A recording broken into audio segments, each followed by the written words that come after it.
Frank Turek, I've invited him on the show many times.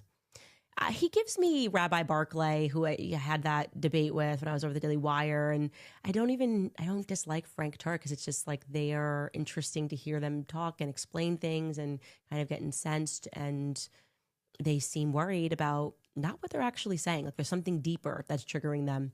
And he's been saying a lot about me, and I haven't said much about him. But I wanted to let you hear how he correlates me to Satan. Take a listen.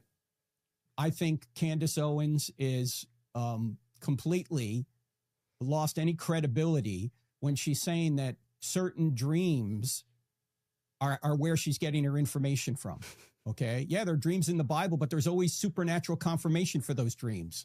There's been no supernatural confirmation for Candace Owens' dreams. You can come up with any possibility you want. Possibilities are not evidence, ladies and gentlemen. We're supposed to follow evidence. And notice, I'll say this again. In fact, I just had a pastor. I was just talking to a pastor friend of mine. He was like, what do I say when, people are running down Erica Kirk? And I say the same thing that I say. Have you noticed that Jesus and the apostles say that Satan is a murderer, a slanderer, an accuser, a liar, and somebody that brings confusion? Have you noticed that we've had a murder, and then since then we've had slander, accusations, lies, and confusion? That's what spiritual warfare is, ladies and gentlemen. And for people who are slandering Erica and others, including me, and making accusations and lies and stirring up confusion without evidence, this is what Satan does. Okay, just a follow-up question, Doc. Like, what do we mean that I'm allowed to have a dream? He's like, yeah, no, that happens all the time in the Bible when he remembers that he has to be Christian. And then he's like, but there's supernatural confirmation. What's the supernatural confirmation that we're looking for? What do you want me to say? I had a dream which happened, and then what am I supposed to say? Like Charlie appeared in my house. Like, I don't know what he's talking about. That doesn't even make sense. That's why I just pivots and then starts going, Satan's a murderer. Yeah, we're kind of trying to figure out who murdered Charlie Kirk. Welcome to the show, Dr. Frank Turek. We're aware. Murder, when you see that act of murder and you see it in broad daylight, there's probably like a synagogue of Satan hiding behind it.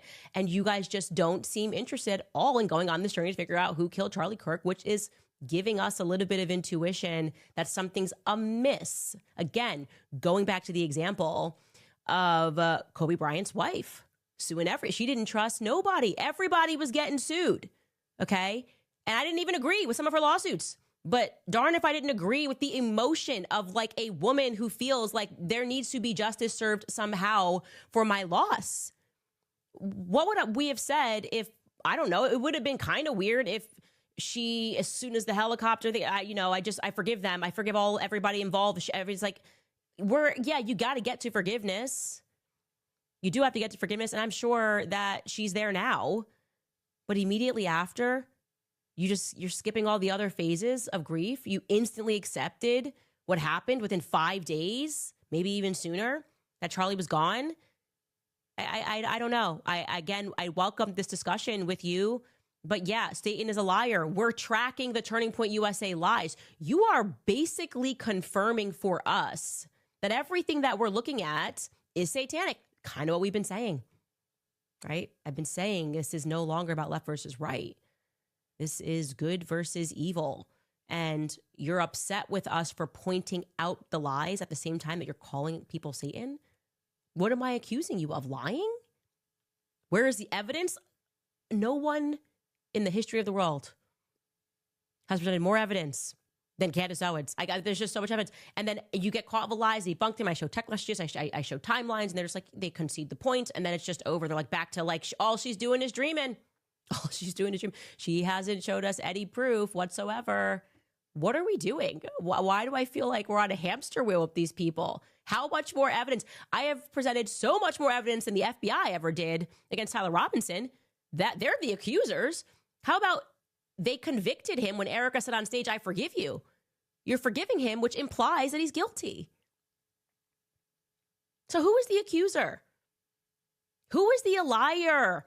Who is the person that you are saying is evil in all of this? The person trying to find out who killed Charlie Kirk, who's willing to sit down publicly with all of you, at the same time if you'd like, for as long as you'd like. Or is the people that are engaged in a cover-up, lying to the public and gaslighting the public because they have a lot of money. People that are firing employees without cause through some loyalty tests because they're talking to Uber drivers. You guys are behaving like you're guilty and like you can spend it away to hide that. So if you have good intentions and you are a well-meaning person, if you are a well-meaning pastor, I don't know what it takes now to be a pastor. It seems like all you have to do is have some feelings and like a few proverbs. But if you are well-intended, I don't see why you wouldn't take me up on the invite to come on the show. I extend it to you. Again, I've done it multiple times, but I extend it to you and any of your homies at TPUSA to come on the show. You should be able to embarrass me. It's very easy, by the way, to sit down with a liar. That's like fun. When someone's lying through their teeth, the truth doesn't fear sitting down with a lie. So let me know if you'd like to do it.